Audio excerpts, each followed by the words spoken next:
Luke 15, verse 11 through to 24. And he said, there was a man who had 2 sons, and the younger of them said to his father, Father, give me my share of the property that is coming to me. And he divided his property between them. Not many days later, the younger son gathered all that he had and took a journey to a far country, and there he squandered his property in reckless living. When he had spent everything, a severe famine arose in that country, and he began to be in need. So he went and hired himself out to one of the citizens of that country, who sent him into the fields to feed the pigs. And he was longing to be fed with the pods that the pigs ate, and no one gave him anything. But when he came to himself, he said, How many of my father's hired servants have more than enough bread, but I perish here with hunger? I will arise and go to my father, and I will say to him, Father, I have sinned against heaven and against you. I am no longer worthy to be called your son. Treat me as one of your hired servants. And he arose and he came to his father. But while he was still a long way off, his father saw him and felt compassion, and ran and embraced him and kissed him. And the son said to him, Father, I have sinned against heaven and before you, and I am no longer worthy to be called your son. But the father said to his servants, Quickly, bring the best robe and put it on him, and put a ring on his hand and shoes on his feet, and bring the fattened calf and kill it, and let us eat and celebrate. For my son was dead, and now he's alive again. He was lost, and now he is found. And they began to celebrate.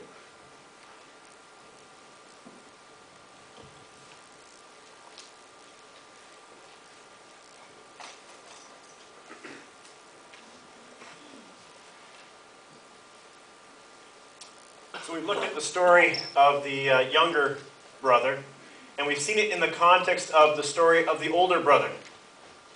And then next, we looked at the story of the 2 brothers, and we put it in the context of the chapter as a whole, Luke chapter 15. And each time we saw an important component of Jesus' message. It was like an onion unfolding before our eyes. But we're not quite done yet. There's one more context that this story fits into, and that's the context of the Bible as a whole. Brilliantly, Jesus uses the parable of the prodigal son, and he weaves it into the central storyline of Scripture. And I'll illustrate this. Remember when the younger son went up to the father and he said, Father, I want my share of the inheritance. And in effect, what he was doing through that was he was disrespecting his father, and he was disgracing his family. And in that cultural context, you can be sure that the community, the entire community, not just the household, but the community would have heard of this and would have been greatly offended, outraged in fact. Small wonder then that we read shortly after that the younger son gathered all he had, including his wealth, his newfound inheritance, and he left home. He set off for a distant country, we're told.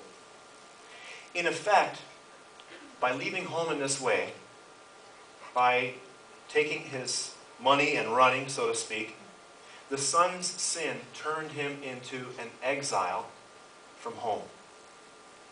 And when he became an exile from his home, the younger son became an image of the entire human race. Because we're all exiles. That's our human condition.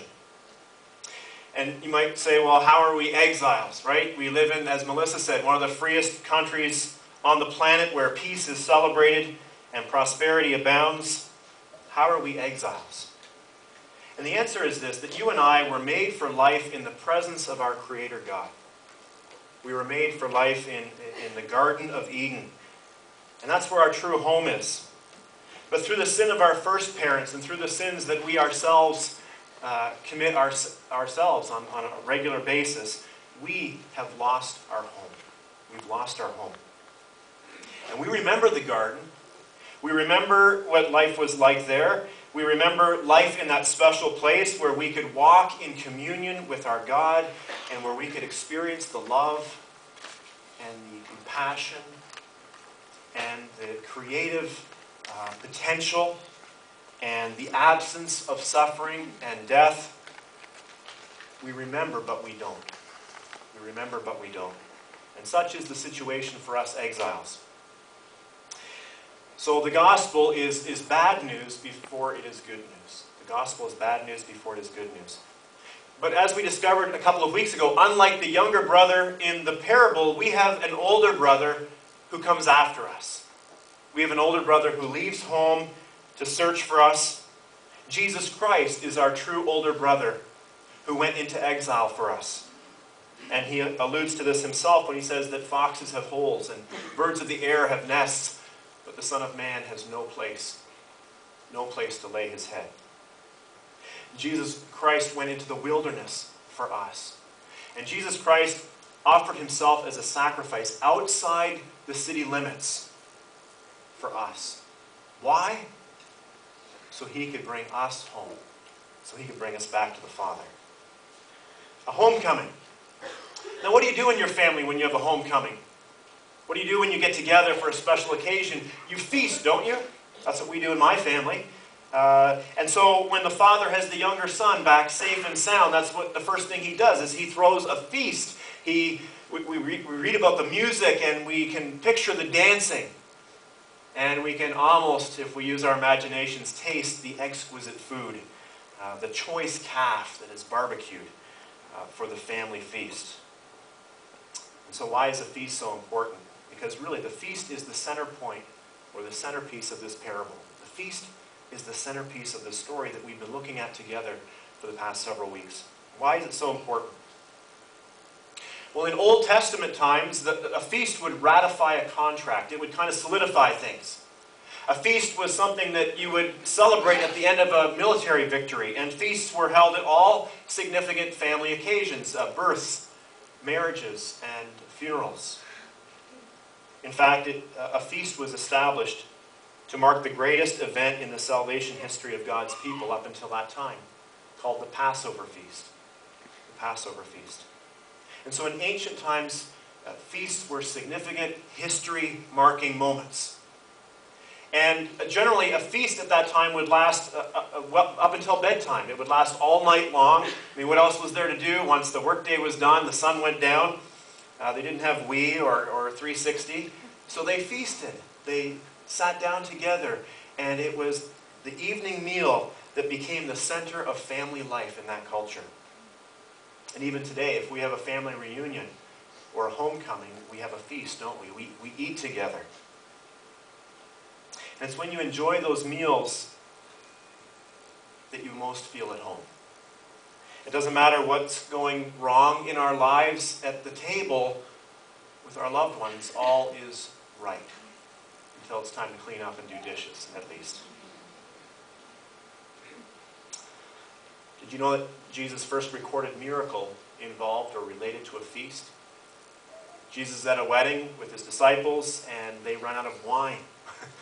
So Jesus turns 600 liters of tap water, or worse, water from a creek, into superb wine, so that the party, the feast, could continue. And one of the last miracles that Jesus performed, according to John's Gospel, was also relating to a meal. Jesus enabled his disciples to have another miraculous catch of fish, and they came to shore, and he was preparing a breakfast for them, a feast for his loved ones. And according to the Bible, someday Jesus is going to return, and he's going to make this earth home again. He's going to wipe away every tear from our eyes, and there will be no more death or mourning or crying. And bodies that now grow tired and weary and ache will not grow tired and weary or ache any longer. And God's people of every time and every place will be brought together. They will be gathered together in one place. I want to read from Matthew chapter 11, or Matthew 8, verse 11. Quoting Jesus, "I say to you that many will come from the east and the west and will take their places at the feast with Abraham, Isaac, and Jacob in the kingdom of heaven." And what Jesus is speaking of here is the family reunion to end all family reunions.